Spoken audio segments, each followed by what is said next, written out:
سیدنا ابو سعید خدری رضی اللہ تعالیٰ عنہ سے روایت ہے، بیان کرتے ہیں کان رسول اللہ صلی اللہ علیہ وسلم اذا رفع رأسه من الرکوع، کہ جب آپ علیہ الصلوۃ والسلام رکوع سے اپنے سر کو اٹھاتے یا رکوع سے اپنا سر اٹھاتے، قال، تو آپ علیہ الصلوۃ والسلام کہتے اللہم ربنا لک الحمد۔ اب اس حدیث کے اندر سمیع اللہ لمن حمدہ کا ذکر نہیں ہے۔ ہم عام طور پہ ایک حدیث کے اندر ایک بات کو پڑھنے کے بعد دوسری حدیث میں وہ چیز نہ ملے ہم سمجھتے ہیں وہ ہے ہی نہیں، ایسا مسئلہ نہیں۔ ایک حدیث ایک چیز کو واضح کرتی ہے، دوسری حدیث دوسرے کو واضح کرتی ہے، اس کی پوری ترتیب نبی صلی اللہ علیہ وسلم کے عمل سے ہمیں مل جاتی ہے، صحابہ کے عمل سے مل جاتی ہے۔ اب نماز سے متعلق رسول اللہ علیہ وسلم کا عام فرمان ہے صلو کما رأیتمونی اصلی، نماز اس طرح پڑھو جس طرح مجھے پڑھتے دیکھتے ہو۔ اب اس سے متعلق نبی علیہ الصلوۃ والسلام نے ہر چیز بیان نہیں کی، صحابہ نے دیکھ کر بیان کی۔ اب صحابی بعض احادیث میں اس طرح معاملہ بھی ہوتا ہے، ایک صحابی نے نبی صلی اللہ علیہ وسلم کو کسی حالت میں دیکھا اور سفر پہ چلا گیا، اب وہ اس پر ہی عمل کر رہا ہے، دوسرے صحابی نے آپ صلی اللہ علیہ وسلم کو کسی اور حالت میں دیکھا وہ اس پہ عمل کر رہا ہے۔ اب ان میں تعارض نہیں ہے، دونوں عمل کیے جا سکتے ہیں، یہ رعایت ہے، ڈسکاؤنٹ ہے، جائز طریقے ہیں دونوں، اس پہ بھی ہو جائے اس پہ بھی ہو جائے۔ تو اس طرح کا تعارض ہے، اختلاف ہمیں پیدا نہیں کرنا چاہیے۔ کوئی یہ کہے اس میں تو بھئی نبی صلی اللہ علیہ وسلم نے رکوع سے سر اٹھایا تو آپ نے کہا اللہم ربنا لک الحمد، سمیع اللہ لمن حمدہ ہی نہیں ہے، اس لیے کہنا ہی نہیں ہے، تو یہ طریقہ درست نہیں ہے، وہ حدیث پیچھے گزر گئی ہے، وہ بھی ہے۔ تو اس سے مراد یہی ہے کہ سمیع اللہ لمن حمدہ کے بعد آپ صلی اللہ علیہ وسلم کا اللہم، یعنی کہ یہ رکوع کے بعد کھڑے ہونے کی دعاؤں میں سے ایک دعا ہے، صرف ربنا لک الحمد یا ربنا ولک الحمد یہ نہیں ہے، بلکہ یہ پوری دعا ہے حمدن کثیرا طیبا مبارکا فی، بعض الفاظ میں کما یحب ربنا ویرضا بھی ہے، اسی طرح اور دیگر دعائیں بھی ہیں، اللہم لا مانی لما اعطیت، یہ بھی دعا، ایک یہ دعا یہ بھی میں پڑھتا ہوں۔ قال، آپ صلی اللہ علیہ وسلم فرماتے کہتے اللہم ربنا لک الحمد ملء السماوات والارض، اے اللہ تیری تحمید ہے، تیری تکبیر ہے، تیری تعریف ہے، تیری بڑائی ہے،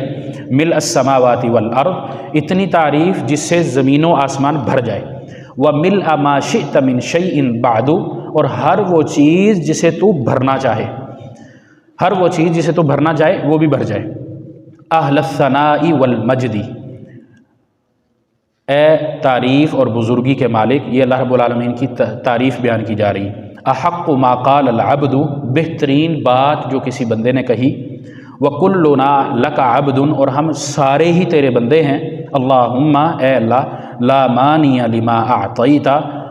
جس کو تو کچھ دینا چاہے اس کو کوئی روک نہیں سکتا، ولا معطی لما منعت، جب تو اگر روکنا چاہے تو اس کو کوئی دے نہیں سکتا، یعنی اللہ رب العالمین جس کو کوئی چیز دینا چاہے اس کو کوئی روک نہیں سکتا، اللہ رب العالمین کسی کو کسی چیز کو منع کرے روکنا چاہے کوئی اس کو دے نہیں سکتا، یہ دونوں الفاظ اس سے معنی، ولا ينفع ذا الجد منک الجد، اور کسی بخت اور نصیب والے کو اس کی بزرگی اور بخت تیرے عذاب سے اس کے مقابلے میں کوئی فائدہ نہیں دے سکتا یا اس کو بچا نہیں سکتا۔ رواہ مسلم، یہ صحیح مسلم کی حدیث ہے، اس کے اندر عقیدہ بھی بیان ہے،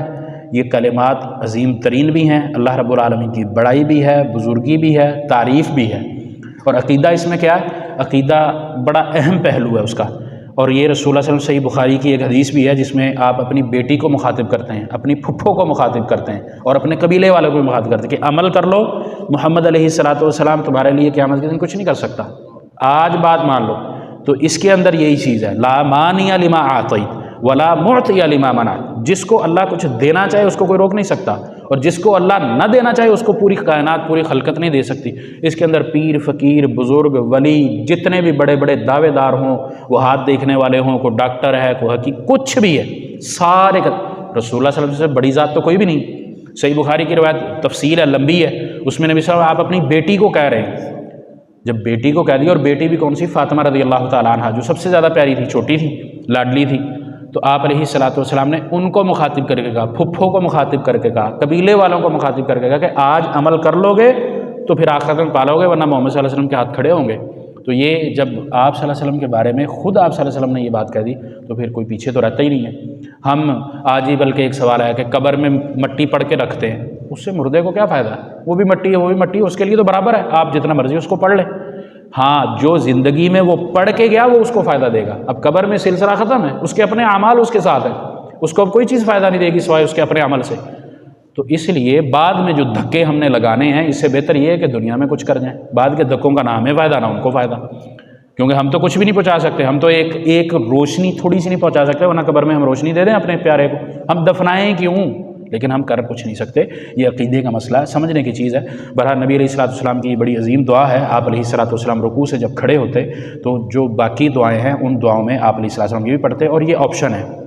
ضروری نفل نماز ہے، بندہ اس میں ساری بھی پڑھنا چاہے تو کوئی مسئلہ نہیں، ورنہ آپشن ہے ربنا ولک الحمد حمدا کثیرا طیبا مبارکا فیہ، یہ پڑھ لے، بڑے عظیم کلمات ہیں، بڑا عظیم معنی ہے، اس کے اندر بھی اللہ رب العالمین تحمید ہے، تسبیح ہے، تکبیر ہے، اور اسی طرح یہ والی دعا پڑھ لے، اس کے اندر بھی بہت زیادہ معانی ہے، تو آپشن ہے ان میں سے جس کو بھی وہ اختیار کرے کر سکتا ہے۔ اس میں بعض لوگ کہتے ہیں کہ رسول اللہ علیہ وسلم اس دعا کو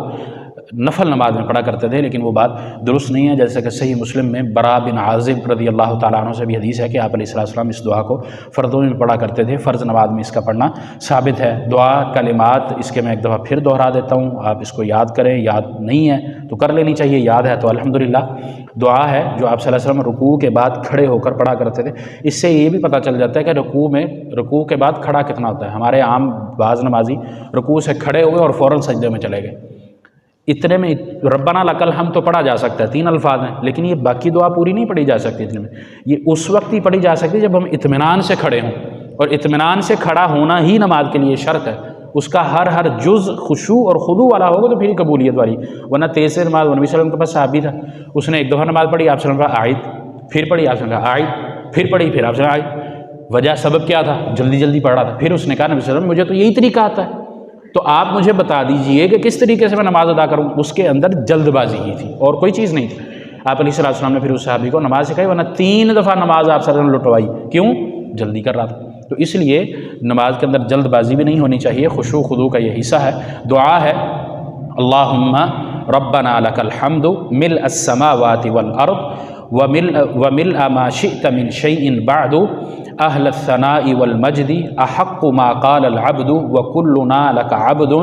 اللہم لا مانع لما اعطیت ولا معطی لما منعت ولا ينفع ذا الجد منک الجد۔